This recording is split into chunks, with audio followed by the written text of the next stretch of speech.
So I come out here, I'm reading you all what news that I find newsworthy. Real news, realist news, of course.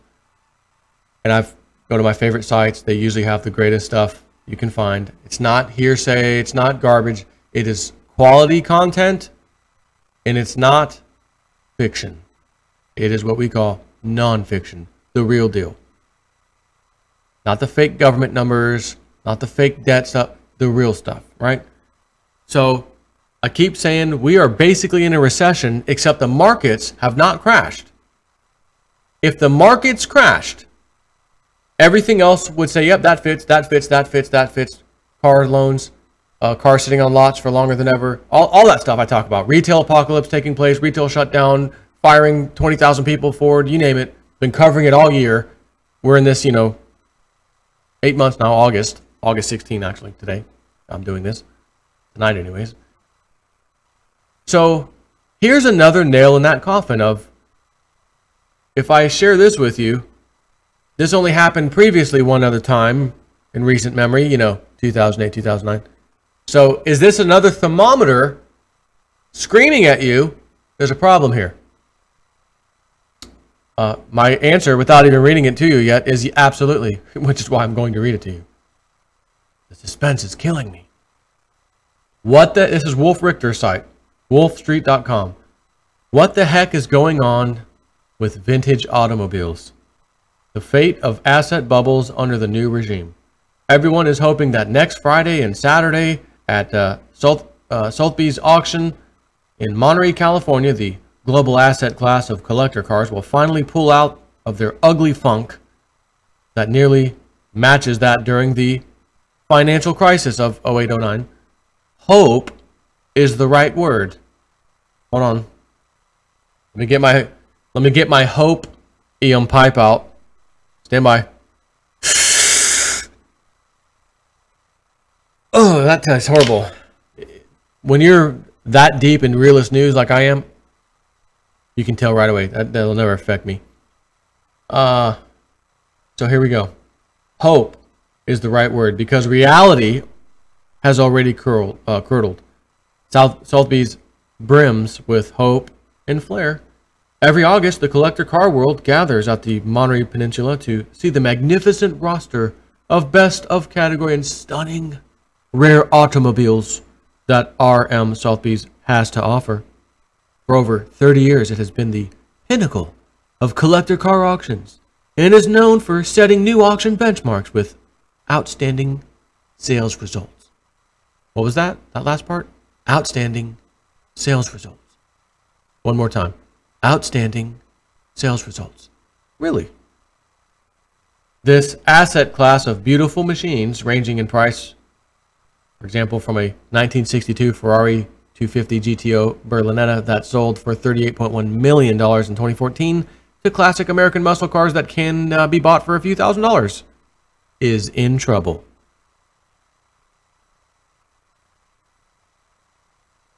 I wonder if they sing that song whenever they push the cars, like the real expensive ones, on to the showroom floor for bid.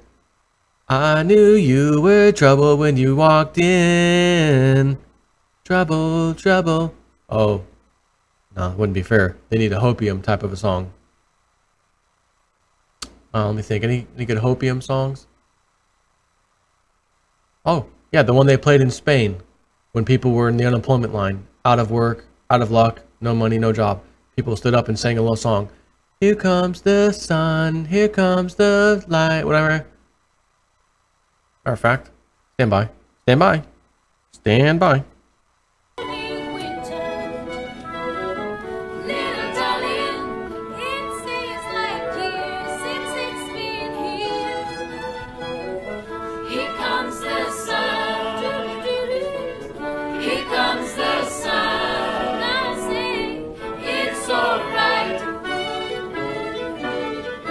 Sorry, my mute was on.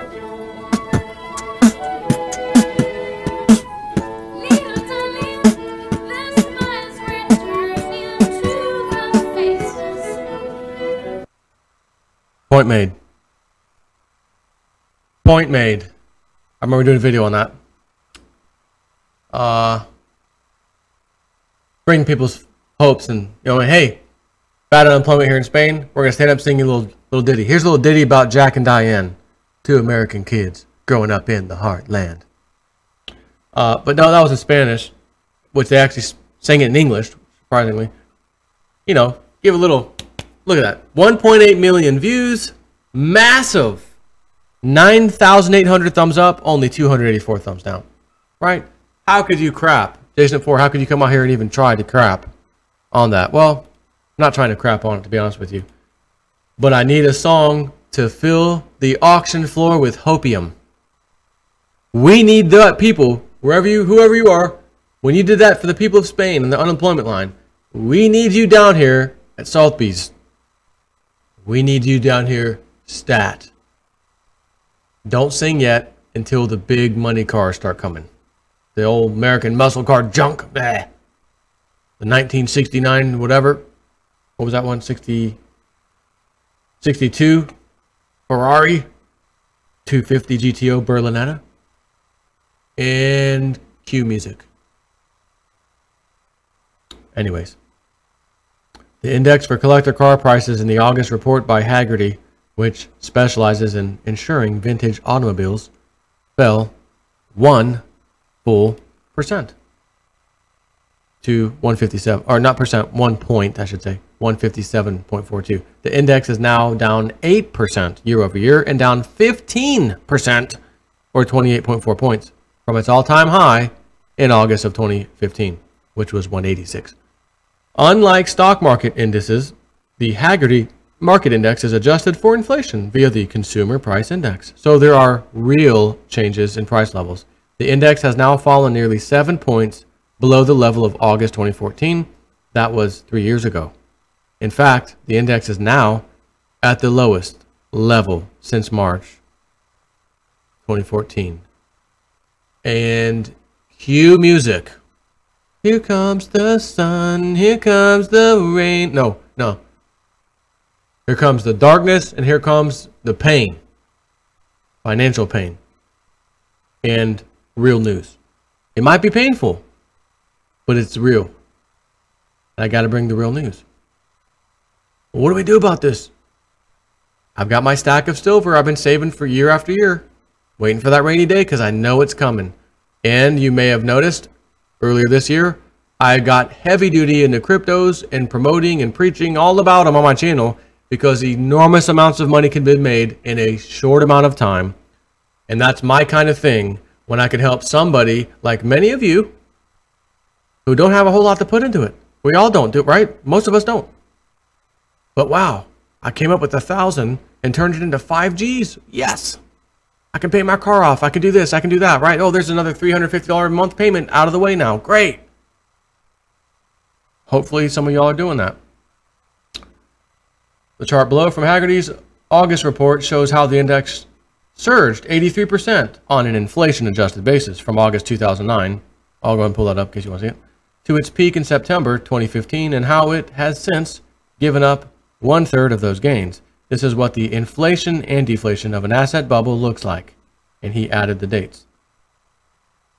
During the financial crisis, the index peaked in April 2008 to 121, then plunged 16%, 20 points, to bottom out in August of 2009 at 101.39. By then, the liquidity from the Fed's zero interest rate policy in QE was washing across the world, and all asset prices began to soar upwards.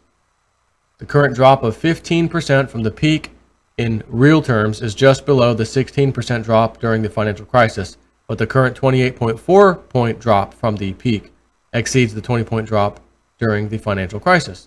Concerning the current market, the Hagerty report added, while the auction activity section of the rating had been kept strong by increases in the number of cars sold at auction so far this year. In other words, they've been adding more cars to be auctioned off. The trend hasn't continued, and auction activity decreased for the second consecutive month, thanks to a 2% drop in the number of cars sold compared to last month. Private sales activity also experienced its second consecutive decrease, again thanks to a small drop in the average sale price, as well as a small drop in the number of vehicles selling for above their insured values. Notice the kind, hopium-filled words. Small, little drop, small drop. Okay. Keep telling yourself it's just going to be a one-off. The number of owners expressing the belief that the values of their vehicles are increasing continues to gradually decline. And this is true for the owners of both mainstream and high-end vehicles. The drop is particularly pronounced, however, for owners of previously hot models like the Ferrari 308 and Ford GT. For the second month in a row, expert sentiment dropped more than any other section. The asset class of vintage automobiles was among the first bubbles to pop. See, does this sound like high-end real estate, like Cliff High said to look out for? High-end real estate is going to be dropping, and we've seen it in numerous locations. I've pointed out every time on my videos. Well, what else would you think? Well, that's the most expensive thing a person buys. The second most expensive thing a person buys is normally a vehicle. And we're talking about high-end vehicles here. Therefore, if high-end real estate comes down first, and we're starting to see that, it's not a shocker to see high-end vehicles doing the same. For the same reasons. This is a recession, minus the stock market crash, which just has not happened yet. But maybe they got a plan up their sleeves for right around September 23rd, 2017, maybe. Or they're going to keep it pumped up. Time's ticking, we'll find out. So, where was I? Frustrated. It's a gradual process that started in the fall of 2015, and observers brushed it off because it was just a minor downtick, as so many before. But since then, it has become relentless and persistent, with plenty of ups and downs. Every expression of hope that it would end soon has been frustrated along the way, and every day there is still hope. For example, back in May, the Hagerty report commented that prices have started to normalize. Since then, the index has continued its methodological decline. Sorry about that. This may be what asset class deflation looks like under the new regime. There will be talk of plateauing, as is currently the case in commercial real estate. Then there will be talk of prices normalizing, as in the case in collector cars. Then there will be talk of buying opportunities and so on. And there are ups and downs, and this may drag on for years. But month after month, buyers of vintage cars become a little less enthusiastic and sellers a little more eager. Yet, unlike during the financial crisis, there are no signs of panic. The tsunami of liquidity is as powerful as before.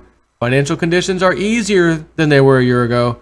There is no forced selling, just an orderly, one step at a time, asset bubble deflation. Now the Fed is tightening. QE ended about the time the classic car bubble peaked.